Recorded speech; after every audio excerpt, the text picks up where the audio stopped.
Good afternoon, everyone. I'd like to call to order the November meeting of the Delaware County Jail Oversight Board. If we could all rise for the Pledge of Allegiance.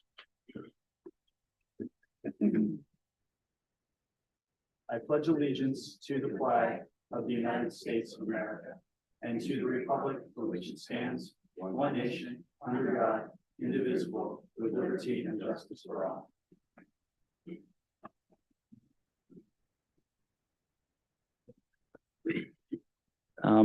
As a matter of housekeeping, I would like to announce that we did have an executive session yesterday to cover matters of public safety, personnel, and contract matters.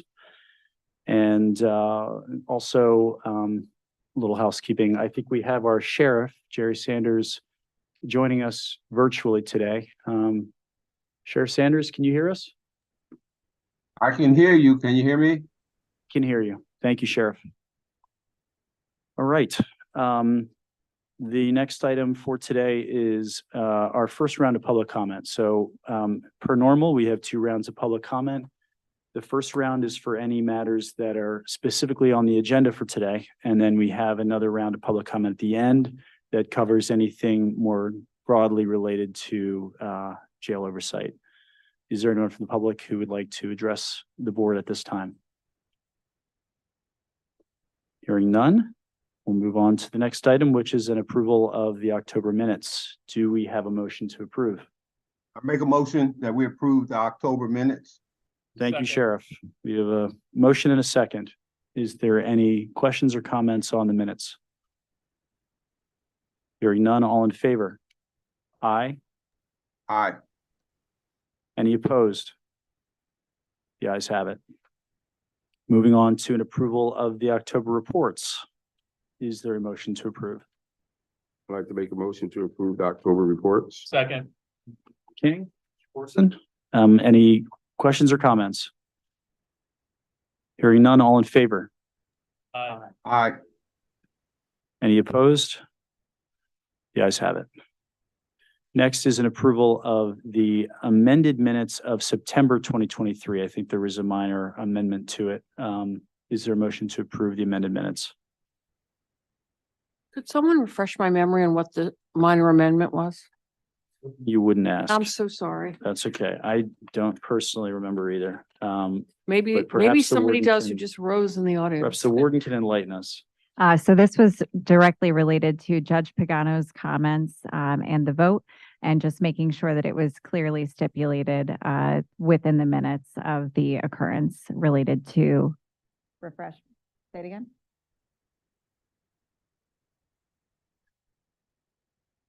The motion for the contract amendment. Thank you. I make a motion for accepting the amended minutes of September. Second. A motion and a second. Any questions or comments? Hearing none, all in favor? Aye. Aye. Aye. Any opposed? The ayes have it. And then lastly, I guess the warden's report was also amended. So is there a motion to approve that amended warden's report for September? I'm going to ask the same question. Same reference. Thank you. I make a motion for acceptance of the amended September 2023 Warden's Report. Second. All right, we have a motion and a second. Any questions or comments? Hearing none, all in favor? Aye. Aye. Aye. Any opposed? It is approved. Moving on to the warden's report. Warden Williams. Thank you very much and good afternoon. I'm going to amend the agenda. Instead of the warden and deputy warden's report, I will be covering all reports this evening. And then we'll also have our program and reentry administrator, Kelly Shaw, provide some updates as well. So starting with our monthly statistics, and again, we are continuing to evolve in the way that we present this information during jail oversight board meetings to make sure that we are accurately providing information that's reflective of the current population. Our population as of this morning was 1,158 incarcerated persons, which was a decrease of 7 from last month's meeting. In our weekender program, we had 16 participants, which was consistent with the previous month report. 11 of those 16 were first timers and 1 was female. Total commitments were 533, with discharges totaling at 529. You can see the changes in full recreation. So it's important to acknowledge that we still provided recreation during all of these units or during all of these dates and shifts. It was, however, modified recreation, meaning the entire pod was not out for full recreation during those times.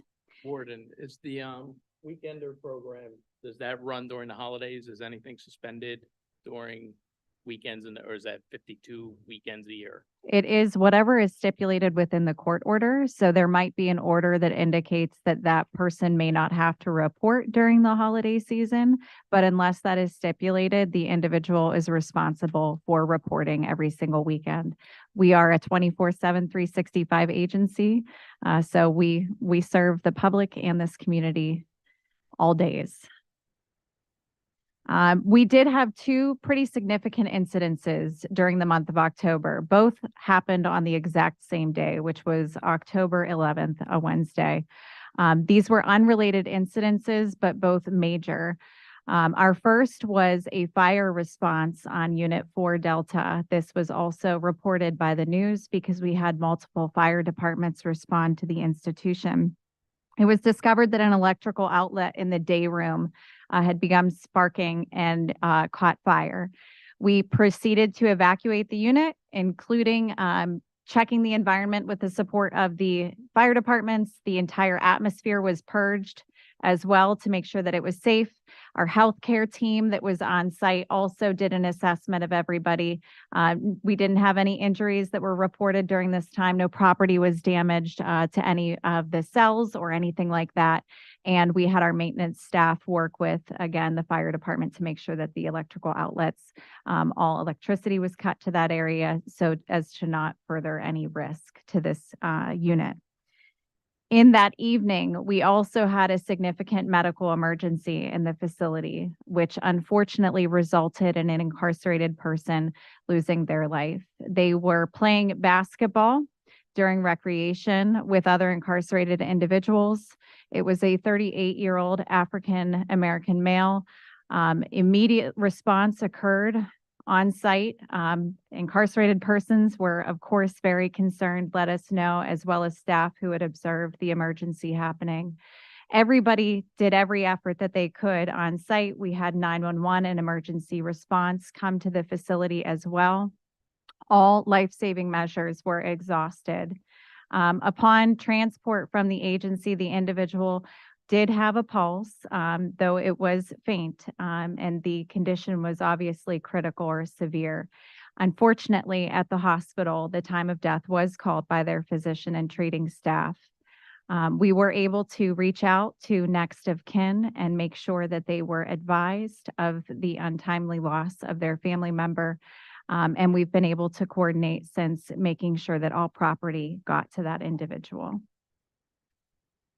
A question about the recreation on the 16th, 17th, and 18th. Was there a project like going on Unit 5 for the sanitation and cleaning for those 3 days in a row, or did something happen that made it that you guys had to do that? Or There was a high level of graffiti in the cells, and so this required extensive amounts of chemicals to be deployed to those housing units, as well as other cleaning supplies. When chemicals go out, we have to make sure there's an accountability process as well.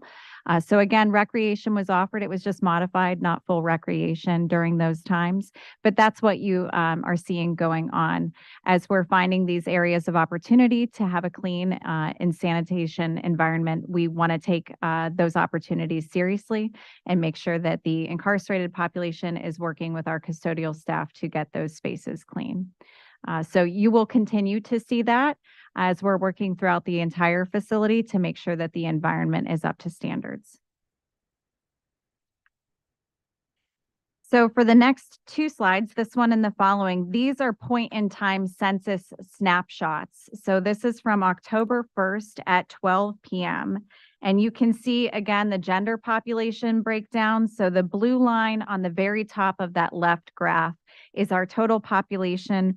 The orange line is our male population, and the gray line that you can see towards the bottom of that x-axis is our female population. So again, we are a predominantly male population within the facility. On the right-hand side, you can see the difference between sentenced, which is the smaller column, the blue one, and the pretrial, which is the orange one. And this was something that was discussed last month with Judge Amoroso, reminding the public that as a county facility, the majority of our individuals will be unsentenced because they are going through their judicious process. The challenge for us is that we have some people who are sentenced, but then they're immediately transferred to a state correctional institution. Very few that will serve a county sentence, and you can see those individuals there, and then others that will likely be released. I think future data will hopefully include length of time to make a determination of how long somebody spends their time pre-trial within the institution. This is a snapshot in terms of our demographics or our age for both age as well as race and ethnicity. Our largest grouping remains ages 25 to 34. That's been pretty consistent, as you can see throughout this calendar year. And then finally, reviewing the reasons or what drives individuals into incarceration. So the leading legal reasons for commitments, and these were any groups of lead charges that were over 15. So again, we had 533 individuals that were committed within the calendar month of October.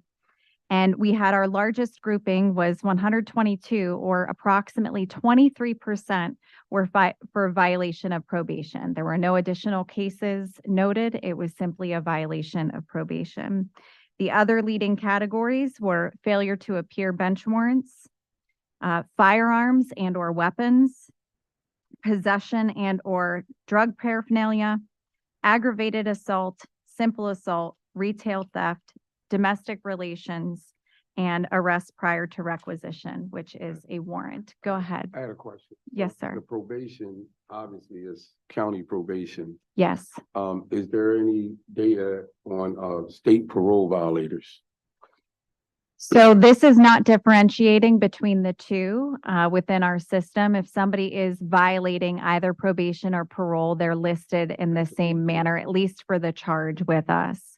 Again, there's limitations with data, and I think historically the systems weren't necessarily set up to look at this information. So we're working with stakeholders to include the district attorney's office as well as the public defender's office to try to determine or discern what information is going to be most useful to help kind of bring us all to a level of awareness and then be able to do additional process efficiency review. So we're going to be digging deeper into the VOP. This is just month 2 of us reporting this out and figuring out where that sweet spot will be. Does the data describe their violation or not? They just come in as a PV? So you would have to go through the actual complaint, the full Right. affidavit of probable cause for these or the criminal complaint. So this system is utilizing discrete data fields in which we're identifying by Right. charge. Okay. So it does not, we could do a further in-depth kind of qualitative review. This is a higher level. Let's look at what the numbers look like and then figure out where we need to dig deeper. So any of those anomalies is usually where we start. Okay. Thank you. If there Yes, are ma'am. multiple charges, how is that reflected in your graph? So again, the lead charge is going to be the most severe reason why so individuals will likely come in with multiple charges. And so we would be going with the most severe. If they have a felony, that's obviously going to outrank a misdemeanor outranking a summary. So this is a slide simply to, again, I hope provide some education as well as acknowledgement and outreach, the resources behind the data. So we provide a ton of different information.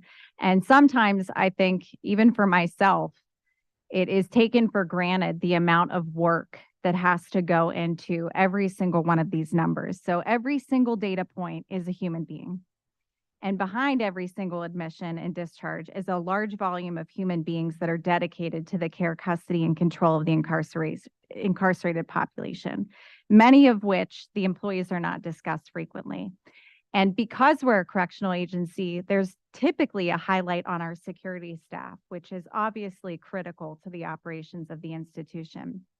But if our records, or if our booking department, or if our program and support divisions didn't exist, there would be so many different barriers and challenges. So this is to really talk about some of the things that we just discussed and how people not just arrive to our institution, but how they find themselves out of our institution and what's going on behind the scenes to make that happen. So everyone in our records department is NCIC JNet certified, which requires additional training, and they have to be able to really accurately review all of the court commitment documents, sentencing orders, and make sure that this is legal, that we understand why we're detaining somebody and what actionable steps need to take place in order to make sure that person is released timely. Our records department is proactive and reaches out to a multitude of criminal justice agencies to ensure that those actions are taken and that they are timely. And that is not actually their job, to monitor these other agencies, but they have a vested interest in the population to make sure that these things happen without delay. So an example of this is that we do have admissions that are lodgers from other facilities. And we need to notify their home jail or the jurisdiction in which that maybe their charges actually initiated or originated to make sure that they know that the person is in our custody, that hearings can be scheduled, and they're coordinating the transfers through the sheriff's department. And our sheriff can explain how many different moving parts there are with that system. They're also making sure that any of the 150 hearings, so our bench warrants, are happening timely. Again, not a function of our records department, but something that they take very seriously. And they make sure to alert any partners if we're getting too close to some of these timelines. They calculate release dates, good time calculations. They complete our booking department completes risk assessments on absolutely every single admission. They coordinate with other departments such as probation or the mental health or drug and alcohol liaisons for releases to treatment and make sure those evaluations are taking place. And probably more importantly, and not frequently highlighted or discussed, if an incarcerated individual is stuck in the system, and there are a couple of quagmires that will just lengthen the amount of time that somebody's in incarceration until someone figures out, oh, we have to do something. They make sure that they reach out to the courts for extensive review. So an example for this might be that they have a release to treatment order, the evaluation has taken place and a bed is available, but they still have an outstanding detainer that needs to be resolved before we can release them. And so I wanted to make sure that that information, though it is still minimizing in the amount of work that is done every single day by some of these behind the scenes but critical departments, that information was shared and discussed. For our behavioral health statistics in October of 2023, you can see, again, we're still highlighting a focus on behavioral health. That was something that was additionally brought up in public comment last month, something that we view to be a continuous opportunity for expansion as there is a need. So we, with an average daily population in October of 1,164, we had 368 or 32% of those individuals that were prescribed a psychotropic medication. So showing that there is an increased need or demand for these services. We have an enormous amount of visits by psychology, and so every single clinical contact counts. And there's a multitude of assessments that are done. They have a mental health evaluation or assessment. They have check-ins if somebody is placed on a suicide precaution watch, if they need to be discharged or followed up from those different services. All of those clinical contacts are listed within the psychology realm. And then, of course, we've been focusing on our detox patients, withdrawing patients, as well as those that were engaging in medication-assisted treatment services. And so we continue to endeavor to increase and expand those numbers to make sure that everybody that meets the clinical criteria is engaged in these services. So we're proud to say that those numbers continue to grow and that we will continue to strive to meet the ever-growing demand. Our Restoration of Competency program has completed its first full month. We have 5 patients enrolled in the program. And again, we're continuing to communicate and coordinate with a multitude of criminal justice partners to make sure that the reporting mechanism is happening timely and accurately. It was reported today, I saw a review that one of the individuals who was engaged in services and is also set for transfer to Norristown has been evaluated as competent. So we've been able to restore that individual on site. So they will be subject to a further review to determine whether or not they can proceed through their court proceedings or if they do still require a transfer to Norristown. So that's very encouraging. Again, it's a little too early to provide any data review because this is still in its infancy stages, but we're seeing a lot of progress and evolution as well as responsiveness to feedback. I cannot thank all of our partners enough who've been willing to sit on so many different meetings or have phone call discussions as we're working through trying to figure out what is going to be the best mechanism for this. Warden, is there any differentiation? I know whole numbers there is, but differentiation between males and females on the usage rate, the success rate, et cetera? For what? I'm sorry. Pick something. For MAT? Yeah. Any statistic on there? Is there anything that I'm basically curious, are the women receiving services as much as the men? And I know whole numbers, the universes are different. Yeah. But percentage-wise. So proportionately, and you can see on this slide right now with the medications for opioid use disorder. So we do have this broken down by gender categories, as well as having an additional category of pregnancy. And so the reason for that is historically in correctional agencies, medications for opioid use disorder were typically continued or initiated for pregnant opioid dependent females. And that is no longer the standard. The minimum standard is those that meet clinical eligibility, regardless of if they're pregnant or not, would be initiated into services. So you do see the breakdown, and we think it's important to report that out. We actually didn't have any pregnant females that were engaged in opioid dependent treatment or opioid use disorder services within the last calendar month. But we are continuing to expand. Now, the word you had specifically used was success rate. And so that's really difficult because how are we measuring success? But for now, we can at least provide the number of individuals that are engaged in treatment. And so you can see based on today's population, we have 120 persons that are receiving some form of medication-assisted treatment specific for opioids, which is 10.36% of our current population. Technically, it's 112 are receiving a form of buprenorphine. 100 of those are oral buprenorphine, 12 are Sublocade, which is the injection medication, and then 8 for methadone.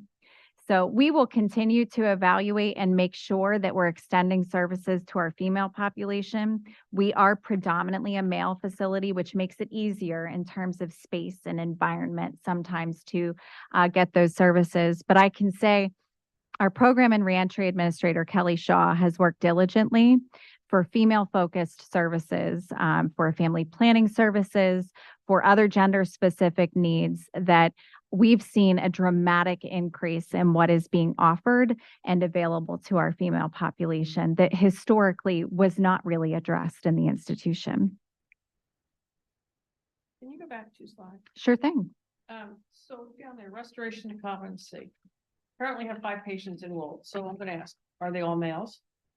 They are all males. We do have a female who is on the wait list, and she is being engaged. She is not consenting to be in the program as of right now, and we have not engaged any forced medications or medication over objection protocols or anything like that. So again, incidence, proportionality, it's different, but yes to your direct question.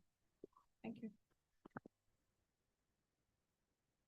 And I should note that we'll be including kind of total numbers. So we have 5 presently involved in restoration of competency. We have had more than that engaged in the program. Some have already transferred to Norristown, but we had engaged them in services.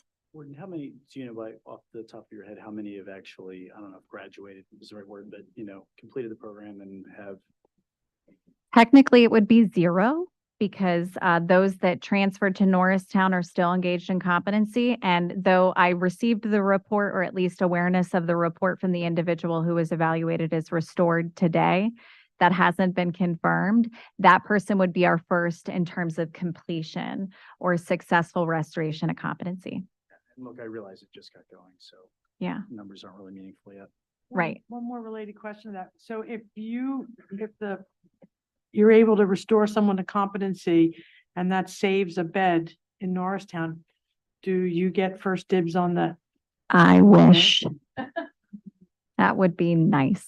And maybe if somebody in the State Department of Human Services hears our plea, we'll be able to move towards that. So no, I had hoped and presumed that we would then get to move somebody else, but the beds aren't dedicated to George W. Hill. So Norristown has a finite or limited number of bed resources. And so if we no longer require that, the next person waiting gets to come in. So it does mean that we're going to be reducing wait times no matter what. But we will not get to shift somebody into that spot and reserve it for our facility. Maybe, fingers crossed, in the future, they'll work with us to do that. Look, I mean, the state is very aware of this program. They're aware of the fact that we're reducing the burden on the 2 state facilities by having our own, the only county facility in the state. So, I think the controllers, I'm not sure was really a point, but I know it is a point, which is, We're paying for it, so the state ought to be paying for it. So yeah. That's, and that. so, I mean, we've had that discussion when it got approved, but Yep. I mean, it's a good program, but we are taking the burden off the state.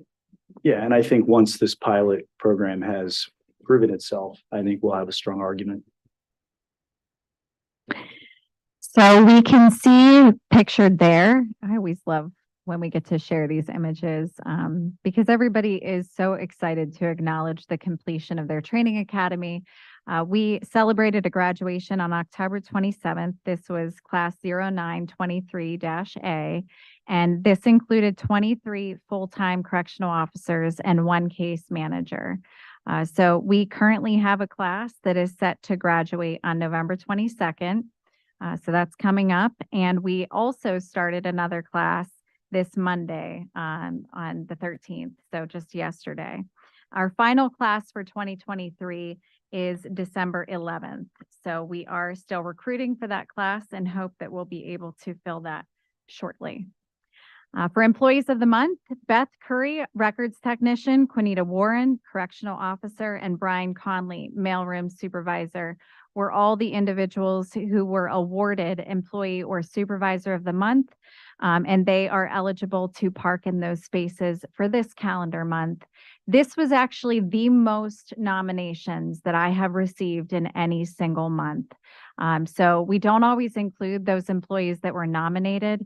We do make an attempt to recognize them throughout the institution, but it was really overwhelming to receive the amount of nominations that we did, as well as all of the words of encouragement that were being provided. We did also recognize, and so this is an impressive number of employees who have served our nation in one of the branches of the armed forces. And so we wanted to make sure that we also publicly acknowledge their service. The county recognized Veterans Day on Friday the 10th. Veterans Day was Saturday, November the 11th. And so we wanted to take the moment to recognize and thank.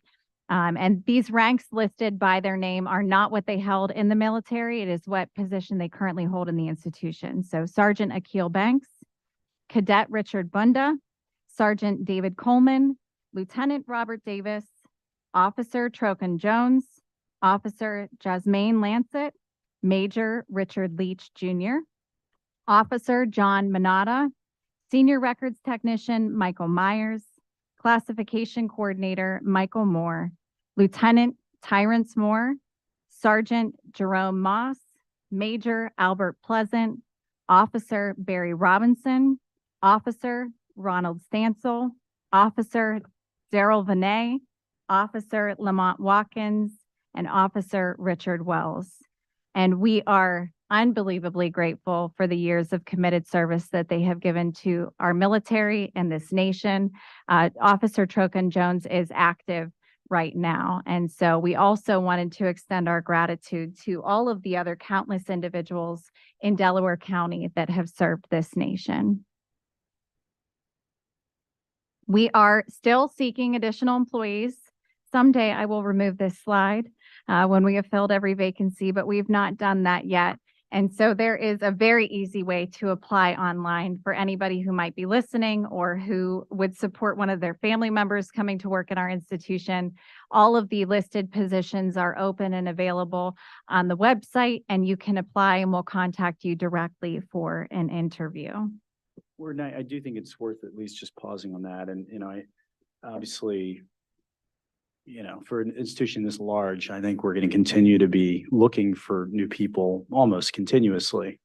But I believe this is right, that in terms of our staffing levels, we're about at an all-time high. Yes. And we are really seeing that in terms of a reduction in requirements around working overtime. And all the other kind of beneficial elements to having a more fully staffed facility. So I think it's worth making sure that folks know that, there has been real progress there in the face of all the challenges that are happening statewide and nationwide around hiring and corrections. There has been significant progress. I certainly don't want to over-report success. But there were multiple occasions last week when no persons were mandated for shifts, and that we had individuals who were volunteering that were not able to get the overtime because the vacancy rate was not there.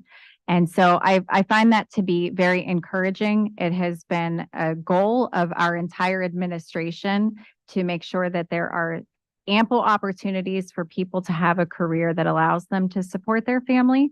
But that does not require them to be so frequently mandated in the institution to provide coverage. So we want our employees to be safe, rested, and, able to make a living in the institution. Yeah, and look, obviously, by no means are we resting on our laurels. We still have work to do. But look, I think there are other facilities near and far that are in true crisis mode right now. Mhm. And I think we've made a lot of progress in that regard. So Hopefully we keep it up. Yep. So part of that, we, in terms of our goal progress that we update on each month, one of those was to reduce vacancy rates. And so I have held off on crossing that off on the list because we still have vacancies, and it's extraordinarily important to acknowledge that. And we've had some turnover in positions recently, like case management, where we have more vacancies than we typically do. So I don't want to celebrate too soon, but we have made continuous progress on this. And I hope that it is demonstrated that we are so committed to filling vacancies, and that our focus is really shifting to retention and attrition. So one of the strategies that we tried, and it was very introductory, smaller level, was introducing an employee engagement survey. It had 9 questions on it, most of which were yes or no. We had only about 50% of our employees participate, though I guess 50% is not a bad participation rate for a survey. And so hopefully we'll actually take actionable items from the response and feedback that we gave to give our employees some confidence that we hear them, that we're willing to work through and address some of the concerns that were, or opportunities that were noted in the survey response. But we did have that happen. And we had 2 open-ended questions that were asked. One, which is, why do I choose to work here? The majority of the responses were really encouraging as to why people work there. Some people stated that they just want to be able to provide for their family, which is an excellent reason and demonstrates an internal motivation to want to be invested. And others cited more altruistic reasons, wanting to have a significant impact on the overall health and safety of Delaware County. And so it's important to acknowledge that we've got employees that really are committed to more than just a job, that this is a career or a calling for them, and they believe in what they are tasked to do. The other question was, if you could choose one thing to change that would positively impact your work environment, what would it be? And this was where I think we got the majority of the information that is potentially actionable for us. And so we broke it down into categories to just sort, to try and figure out what might be achievable and what we really want to look at for 2024. So our employees need to have a voice in the agency mission, vision, and values in the coming year. And so their responses, whether they were aware of it or not, will shape some of those goals for 2024. So, Question. sorry, can I go through the Yeah. categories? Mhm. The categories or areas of opportunity were training and investment in employees. So there is a desire for people to feel more confident, competent, and expand upon their knowledge base and resources, as well as a request that take place for supervisory staff. So people want to be led by somebody that they believe is confident and competent in their duties. Leadership development so that they can feel increased support as well within the institution. Compensation absolutely did come up. And so we saw, as I participated in, and the Oversight Board had supported requests for personnel or wage changes, which happened for some employees, but not all. And so there are still remaining opportunities that will hopefully be addressed in the budget. And then finally, environmental repairs and resources. So there's an acknowledgement from the employees that things are broken. They need to be fixed. They need tools so that they can be more effective in managing their duties. I didn't mean to cut you off, Mr. King, but No worries. what was your I just- question? I think that survey, is a great idea. I've been talking about that for years. I think having feedback from the, employees is a big deal. I just wanted to know from a morale perspective, after you guys did that survey, did you guys see any change? And when I say morale, I don't mean that the morale was the worst in the world. Just meaning that did that survey make the people who work at the prison feel more inviting, feel more involved as a buy-in of people working at the prison? Just from your feedback or what you've gotten from it. Well, I'm cautious to assume credit for that because I don't think it really influenced morale. I think there's a wait and see. You know, it's nice to do a survey, but what are we going to do with it? And I think that can have a pretty significant impact on morale. I can say that I read through they were anonymous and I was given the information. We had Zen City do it through human resources. So I didn't get any of the, you know, particulars of who responded. We did break some down by shift or job classification, but there's a lot of information and it was read through extensively and shared and discussed. And I think there are some real actionable steps, some of which are certainly reliant upon me or other members of the immediate local administration, and then others that I think are going to be important that we see as a county how to address. You know, deferred maintenance issues need to be resolved, and that does impact how people feel, if they feel valued in terms of their safety or the place in which they're working. So I don't think I can say that the survey alone impacted morale, but there is an opportunity for it to positively or negatively, depending on what action takes place. Thank you. For visitation, so we wanted to make sure that we provided continuous updates on visitation efforts, and we are seeing an expansion in the number of individuals who are scheduling visits, as well as those that are actually presenting. And so you can see the total numbers at the bottom. I do recognize that this slide is maybe not as readable on the platform, but we are definitely seeing, especially as we ramp up into the holiday season, we anticipate that visits is going to be full, which is again very encouraging. We do still have the opportunity for video visitation to take place.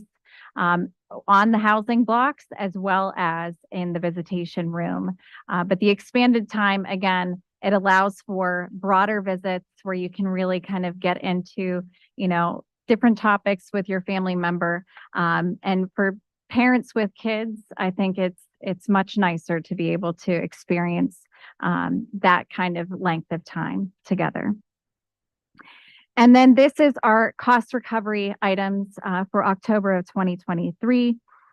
You can see all of the different categories. The highlight of this one is the balance of the inmate welfare fund, which is $3,868,061.42. And that is an important lead into the next slide, which is a request to be able to spend some of that money in order to have holiday gift packages, which for board members who were present and appointed to this board last year, this is almost an exact replica of last year's request. The difference is that with a reduced population, so our average daily population did decrease.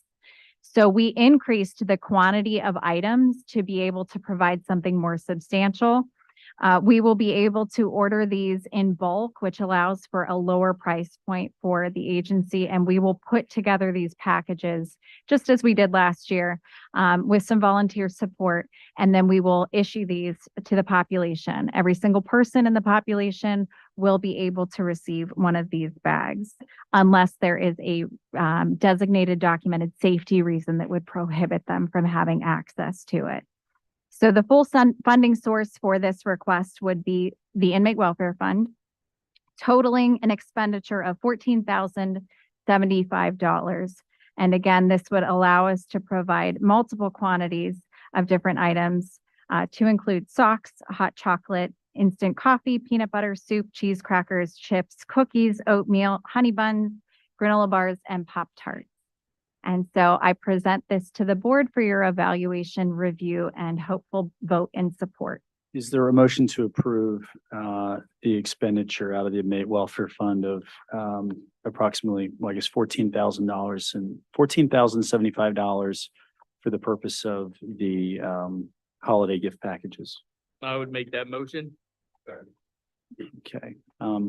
Any questions or comments about the gift packages for the warden? I would just like to suggest that maybe we alter that to include it going up depending upon the population number at the time. So maybe we ought to give it a little bit of a window. So that's a good idea. Can make an adjustment for the per person at the time the bags are awarded. Sure. Warden, do you want a not to exceed number perhaps? I would say not to exceed of 15,500 then. And so we would go by our average daily population, but should that for some reason expand, I appreciate that recommendation for an amendment. So for those who made the motion, would you entertain that amendment? Same motion, yes. Second. Any other questions or comments on it? Okay, hearing none, all in favor? Aye. Guys have it. Thank you. Warden. All right, and so concluding, I have two final slides. So we've had a lot of discussion related to medication-assisted treatment and the importance of linkages to care in the community. So it is a good thing to get individuals engaged in treatment. It is critically important to make sure that there is an opportunity for that continued treatment in the community. So our team on site it consists of multiple different individuals who are engaged during the discharge planning process. So we have an MAT coordinator as well as a discharge planner within our WellPath department, our healthcare services department. So they are coordinating at time of release, making sure that there's a warm handoff if the person was not already engaged in treatment. So we already do this, and we have been for quite some time with different organizations such as MVP, RCA, Miramont Treatment Center, but we have another resource available to us. So on October 26th, through coordination with our substance use director, Pat O'Connor, we met with UPenn Medicine using the Royal We. I didn't participate. She's amazing for addiction medicine. And they have a substance use navigator as well as certified recovery specialist follow-ups to ensure that these linkages to care happen. So we do provide a prescription for 5 days when somebody leaves our institution. This makes sure that that bridge can continue. And while they're maybe awaiting their permanent treatment provider, this makes sure that they don't miss an opportunity to continue that prescribed medication. They'll also provide short-term case management and making sure those linkages to care happen. They operate from Monday to Sunday from 9 a.m. to 9 p.m. And so we do have the phone number for Care Connect with this organization. So if somebody is not established in care or we have not already directly referred them to one of the providers that we partner with, we make sure to do so through this organization now. And this linkage just very recently happened. So we're glad to see that there continue to be outreach from the community and partnership to make sure that this population has increased supports when they reintegrate back into the community. And hopefully we will see increased success and reduced recidivism with those linkages to care. The other notable item is that November 7th was an election. And so we do observe elections within the correctional institution as well. So we worked to make sure that we had notices on their tablet talking about registering to vote, who's eligible for voting. Our case managers have gone through training to make sure that they understand this information. And if they don't have the answers, who to go to get the answers for the incarcerated population. Beginning in October, we began the process with mail-in ballots and making sure that voter registration forms were completed and sent through the Board of Elections. We had a much lower turnout than we did last year.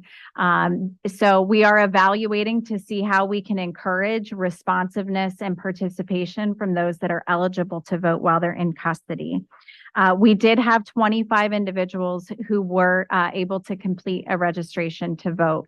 The challenge for us is with turnover, we don't always have the opportunity to follow through with those individuals. But it is important to highlight and note that the case management office took this on. This was something newer, that we had placed with them in support with League of Women Voters in Delaware County and really tried to ramp up.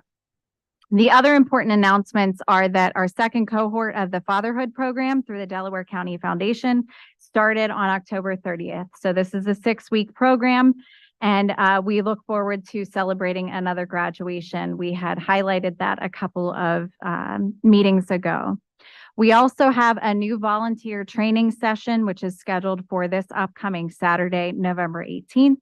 All of our recertification for our volunteers who are presently engaged is scheduled for December 9th. And for those volunteers who might be listening that are not already registered for that event, you can contact Cokelia Dunn either via email or at her extension.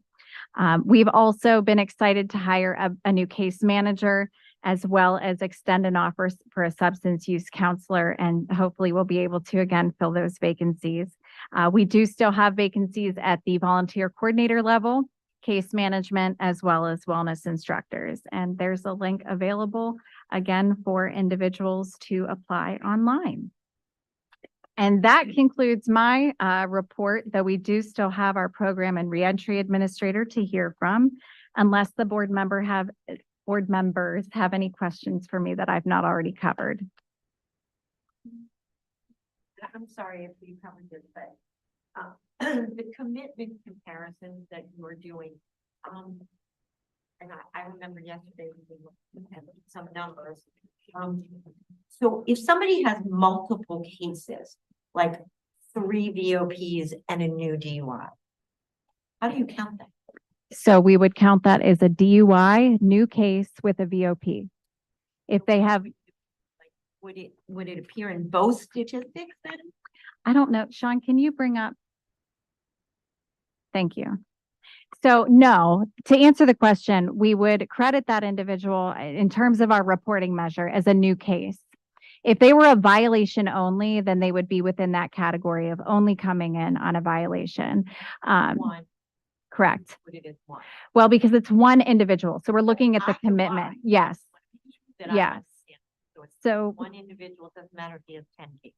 Correct. And so one of the other question points that was discussed earlier was how do you decide what the lead charge is? And we go with the more severe offense.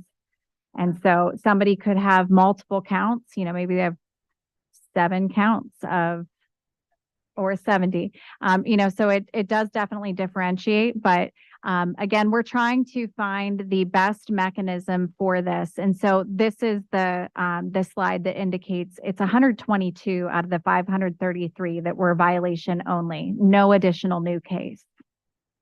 And so, correct. Yes.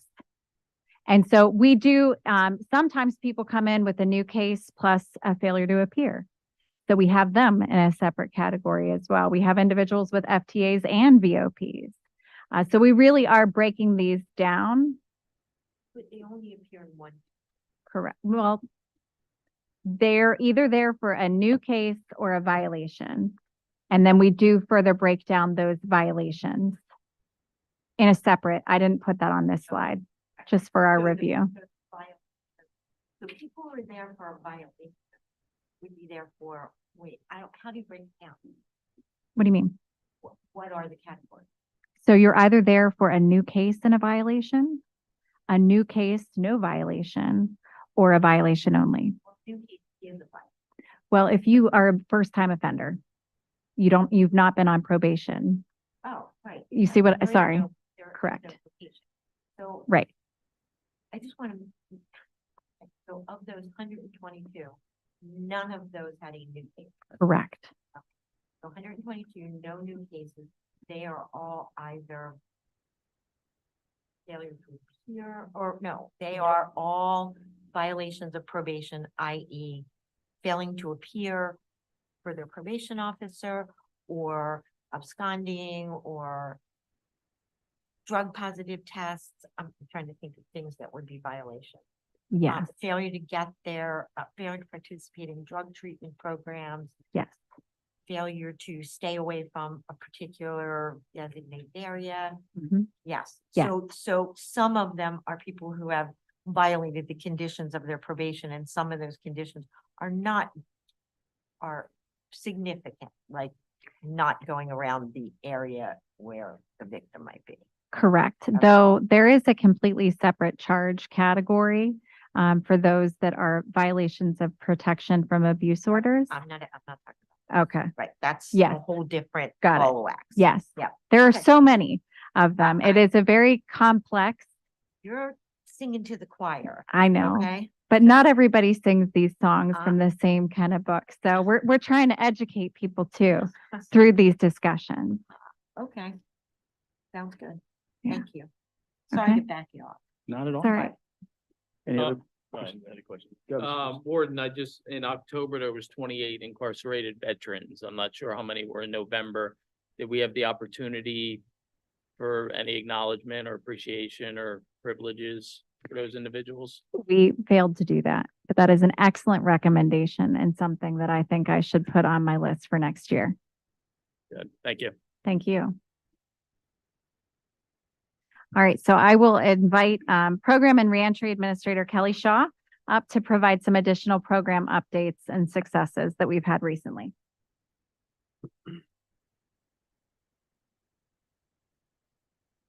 Good evening, members of the board and the public.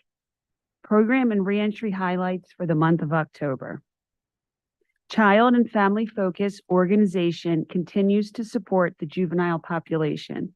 On October 12th, 4 juveniles completed life skills transition. On October 19th, the juveniles began a new program called Healthy Blues. Healthy Blues is a 7-week program that incorporates cognitive-based therapy to learn the influence of thoughts, feelings, and actions. Healthy Blues is the 4th course taught by CFF to our juvenile population. The Thresholds organization facilitate a 7-week decision-making class, and 15 participants were in the month of October, which is the highest number of participants for the year. And it's important to acknowledge the Thresholds organization as they have been facilitating in the jail for 40+ years. and currently have 14 active volunteers. We are extremely fortunate and grateful to have such an impactful and committed organization. Maternity Care Coalition continues to provide individual support for pregnant moms, new moms, their babies, and family. 4 mothers are utilizing the service, and currently we have no pregnant women in custody. In vocational training, 5 incarcerated learners earned a Pennsylvania state-recognized customer service certification. And earlier in the month, we began our 10th First Step cohort this month, which is our job readiness 4-week program.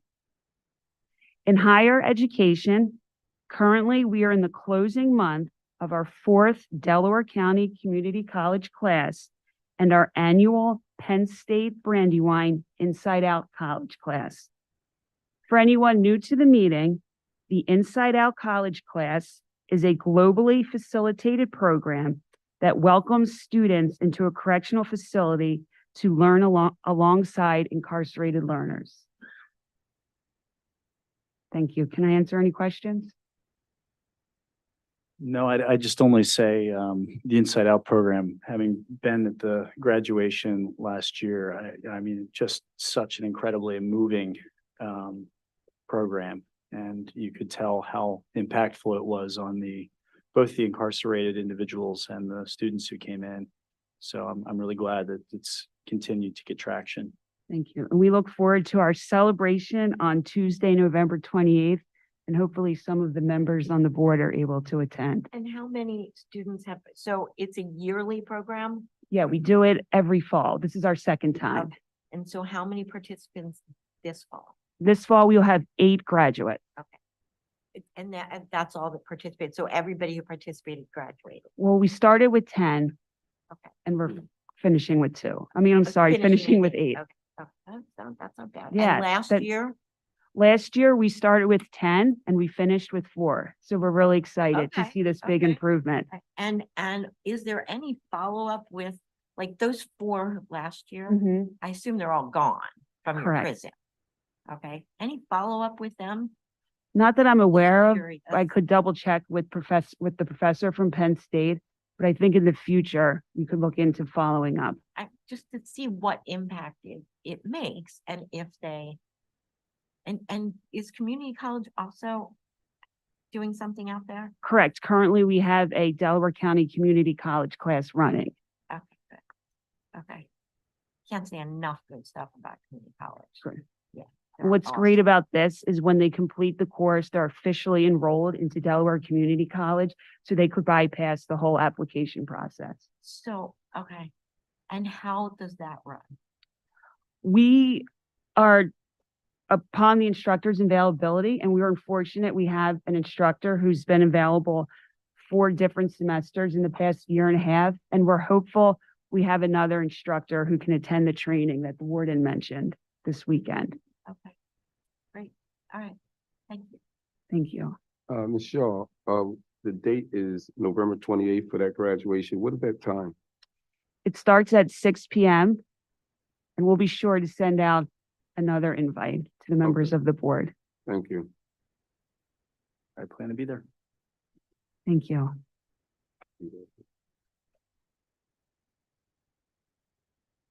All right. Moving on to any new business for today from board members. Anything further? We'll move on to the last round of public comments. So if there's anyone from the public who would like to address the board, please do so. And as per usual, you have 3 minutes, and please start with your name and your address for the record. Good evening, board. My name is Saipudeen M.A. Simpson. My address is 1030 Potter Street, Chester, Pennsylvania. And I'd just like to thank everybody that's participated on the board and all public that is supporting this movement.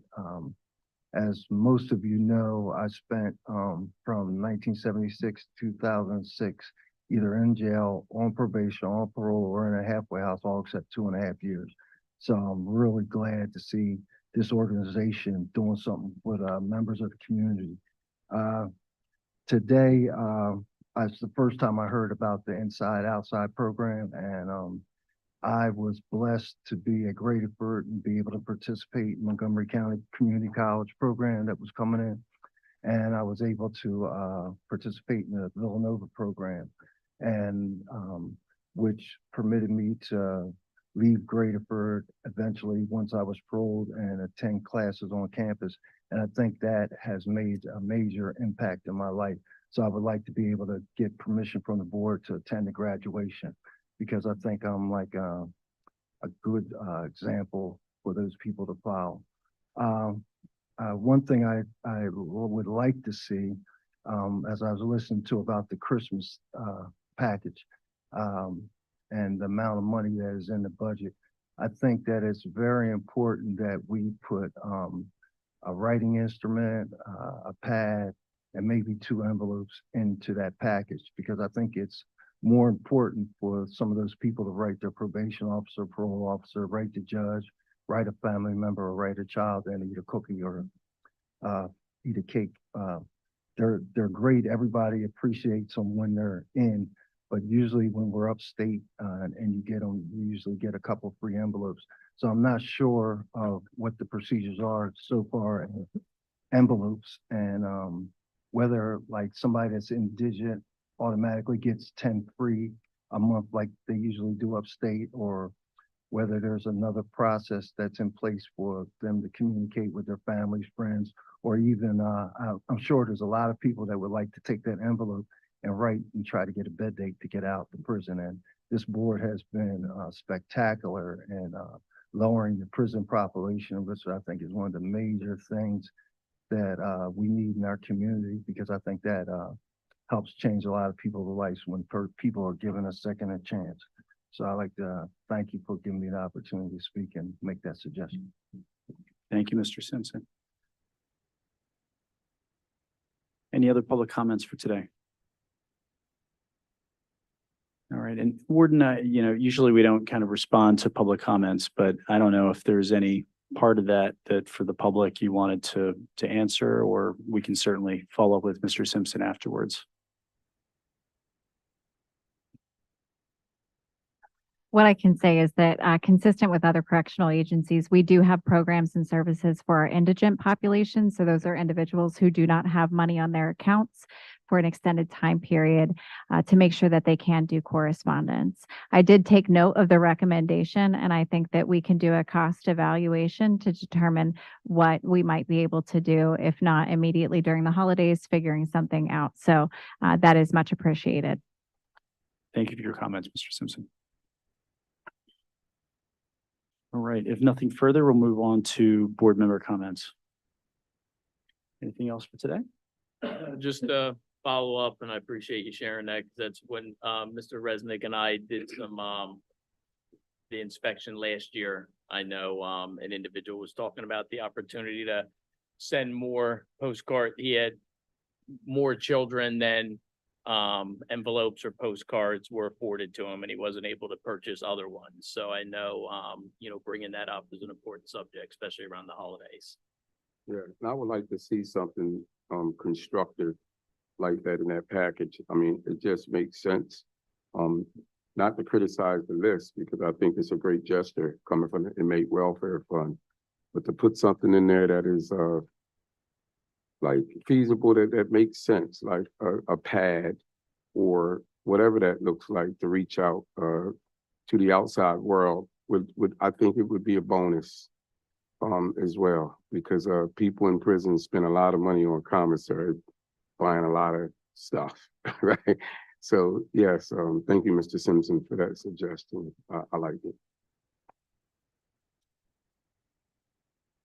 To make a comment as we're going into Thanksgiving.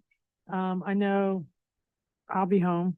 I know a lot of you at the jail will be working, and just want to say thank you to everybody that'll be spending holidays taking care of the people in our county that we're responsible for. So there will be people working in my office too, probably, but not on Thanksgiving. But I just want to say thanks to all the workers and management and the warden and their staff. for covering all those holidays and weekends and nights. It can't really be, it's lost on people that that's going on all the time. So thank you. You're here. Thank you, Controller. Anything further for today? Hearing none, I'll entertain a motion to adjourn. I'd like to make a second motion to adjourn. Second. In a second. All in favor? Aye. Any opposed? We are adjourned. Thank you all. Thanks.